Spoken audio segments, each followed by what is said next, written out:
স্বাধীনতার পর বাংলাদেশের শিল্প খাত বলতে ছিল পাট শিল্প। বৈদেশিক মুদ্রা অর্জনকারী খাত হিসেবে গুরুত্বের কারণে পাটকে বলা হতো সোনালী আঁশ। একদিকে পাট শিল্পের পতনের সঙ্গে সঙ্গে নাটকীয়ভাবে উত্থান হয় তৈরি পোশাক শিল্পের। শুরুর দিকে কেউই ভাবেনি আরএমজিতে বাংলাদেশ এতদূর যাবে এবং বিশ্বের শীর্ষ ৩ রফতানিকারকের জায়গায় চলে যাবে। পাট শিল্পের সবচেয়ে ইতিবাচক দিকটি ছিল আমাদের দেশের ব্যাপক ফলন হয়, অর্থাৎ এ শিল্পের কাঁচামাল দেশেই পাওয়া যায়। আমাদের জুট মিলগুলোও ছিল অনেক বড়। আদমজি জুট মিলস পৃথিবীর সবচেয়ে বড় পাট কারখানা ছিল।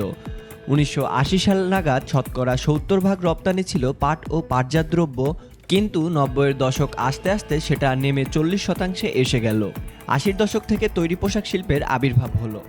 এখানে দক্ষিণ কোরীয় কোম্পানি দাইউর একটি বড় অবদান ছিল। সেটা হচ্ছে বাংলাদেশে আমরা তুলা উৎপাদন করি না, টেক্সটাইল ইন্ডাস্ট্রিও এত বড় ছিল না।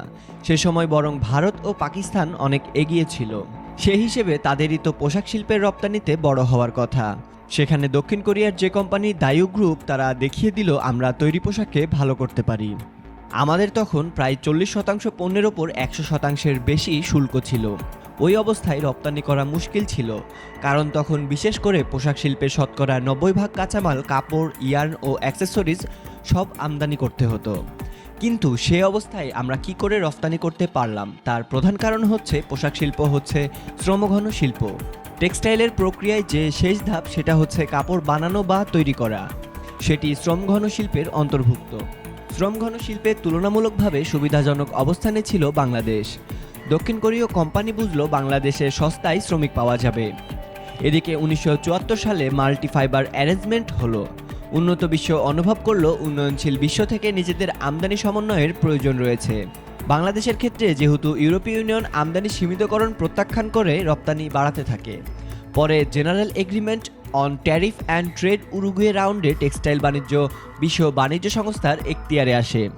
সবশেষে agreement on textile and clothing MF এর অধীনে কোটা পর্যায়ক্রমে বিলুপ্ত করার পথ খুলে দেয়।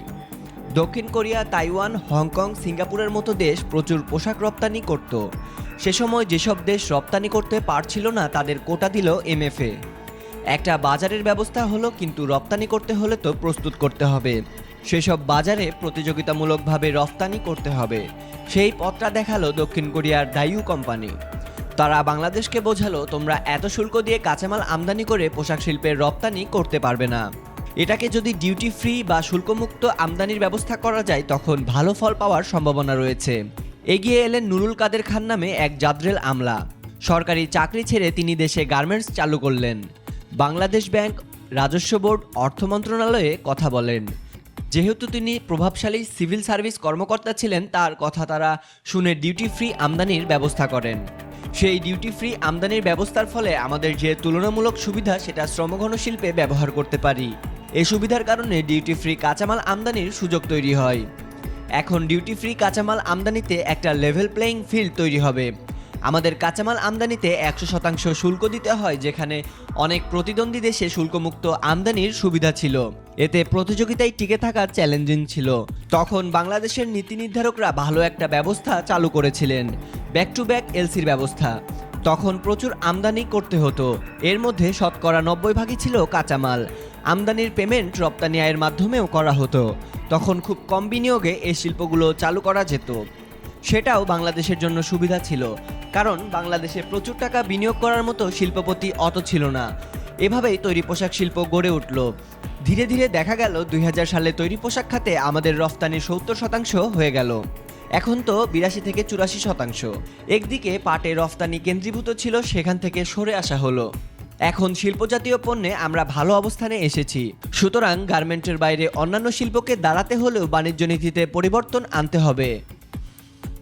BCN দেখুন। বাগমার সাথে থাকার জন্য আমাদের চ্যানেলটি সাবস্ক্রাইব করুন।